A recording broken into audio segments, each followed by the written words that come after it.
നിങ്ങളുടെ favourite shows ഇനി ഒരിക്കലും മിസ്സാവില്ല. ഇപ്പോൾ C5 കാണും നിങ്ങളുടെ ഫേവറേറ്റ് ഷോ തികച്ചും സൗജന്യമായി. ഇന്ന് വരെ അവളുടെ അച്ഛന് അവളുടെ അഭിമാനത്തെക്കുറിച്ചും അവളുടെ വിവാഹം പെട്ടെന്ന് നടത്തുന്നതിനെക്കുറിച്ചും ചിന്തയൊന്നും ഉണ്ടായിട്ടില്ലല്ലോ. ഇതിപ്പോ ഇന്ന് ഇങ്ങനൊരു ചിന്ത എവിടുന്ന് മുളപൊട്ടി? സത്യം പറയേച്ചി, ജാസ്മിന്റെ വിവാഹം നടത്തി അവളെ ഇവിടുന്ന് ഒഴിവാക്കി വിടാനായിട്ട് ചേച്ചി ഒരുക്കിയ പ്ലാനല്ലേ ഇത്? അതിനനുസരിച്ചല്ലേ വക്കീലിവിടെ വന്നേ? എടാ, ഇത് ഞാനൊരുക്കിയ പ്ലാനൊന്നും അല്ല. ഇന്നലെ വക്കീൽ എന്നെ വിളിച്ചിരുന്നു. അയാളെ അജ്ഞാതയായ ഏതോ ഒരു പെണ്ണ് വിളിച്ച് ജാസ്മിനെ കുറിച്ച് എന്തൊക്കെയോ അപവാദങ്ങൾ പറഞ്ഞുവെന്ന്.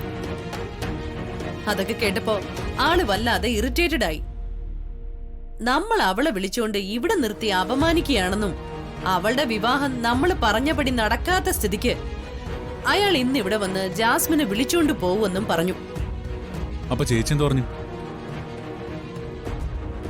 എന്തായാലും ജാസ്മിന്റെ അച്ഛന് എന്നെ വിളിക്കാൻ തോന്നിയത് നന്നായെന്ന് ഞാൻ പറഞ്ഞു. ആളുകള് ജാസ്മിനെ കുറിച്ച് പലതും പറയും, അതൊന്നും കാര്യമാക്കണ്ടെന്നും പറഞ്ഞ് ഞാൻ അയാളെ സമാധാനപ്പെടുത്തി. ഇന്നിങ്ങോട്ട് വന്നിട്ട് ഞാൻ പറയുന്നത് പോലെ പ്രവർത്തിക്കണമെന്നും പറഞ്ഞു. അതനുസരിച്ചാ കക്ഷി വന്നത്. അപ്പൊ ഞാൻ ഉദ്ദേശിച്ച ശരി തന്നെ. അപ്പൊ ഇതിന്റെ പിന്നിൽ ചേച്ചിയുടെ കറുത്ത കരങ്ങൾ ഉണ്ടായിരുന്നല്ലേ? എടാ, എന്റേത് കറുത്ത കരമൊന്നുമല്ല, നല്ല വെളുത്ത കരവാ. ദേ ഇങ്ങോട്ട് നോക്കിയേ. ഓ, ചേച്ചിയുടെ ഒരു തമാശ. ഏതായാലും ചേച്ചിയുടെ ബുദ്ധി വിമാനം തന്നെ. വിമാനം അല്ലടാ, റോക്കറ്റാ.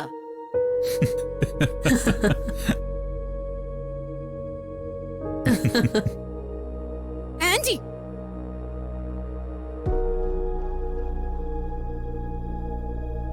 എന്റെ തലയിലേക്ക് തിളച്ച എണ്ണ കോരി ഒഴിച്ചിട്ടേ നിങ്ങൾ നിന്ന് ചിരിക്കുന്നോ?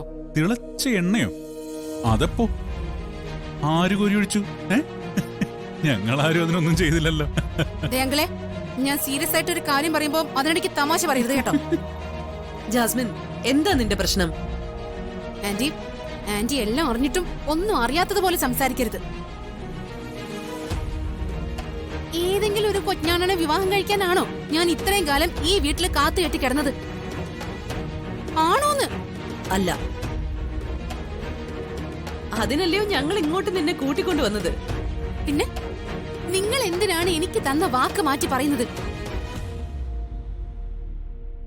ഏതോ ഒരുത്തനുമായിട്ട് എന്റെ വിവാഹം നടത്താൻ നോക്കുന്നത്. ജാസ്മിൻ, നിനക്ക് എന്റെ പ്ലാൻ അറിയാത്തതുകൊണ്ടാ നീ ഇപ്പൊ ഇങ്ങനെ പറയുന്നത്. നിനക്ക് ഞാനൊരു വാക്ക് തന്നിട്ടുണ്ടെങ്കിൽ ആ വാക്ക് ഞാൻ പാലിച്ചിരിക്കും. എങ്ങനെ? ഇനി എനിക്ക് വെറുതെ പ്രതീക്ഷകൾ തരുവാണോ? വിശാലും ഞാനും തമ്മിലുള്ള വിവാഹം നടക്കുമെന്ന് ഞാൻ ഇനിയും സ്വപ്നം കണ്ട് ജീവിക്കണോ? നിന്റെ സ്വപ്നം യാഥാർത്ഥ്യമാവാൻ പോവാ ജാസ്മിൻ. എങ്ങനെ? അതാ ഞാൻ ചോദിക്കുന്നത്. ജാസ്മിൻ, എല്ലാവരുടെയും കണ്ണിൽ പൊടിയിടാൻ വേണ്ടി നിന്റെ വിവാഹം വേറൊരാളുമായിട്ട് ഫിക്സ് ചെയ്യും. ഒരു നാടകം. പക്ഷേ ഏറ്റവും ഒടുവിൽ വിവാഹവേദിയിൽ വെച്ച് നിന്റെ കഴുത്തിൽ താലി കെട്ടുന്നത് വിശാലായിരിക്കും. അതിനൊരു പ്ലാൻ ഒരുക്കി വെച്ചിട്ടാ ഞാനിവിടെ നിൽക്കുന്നത്.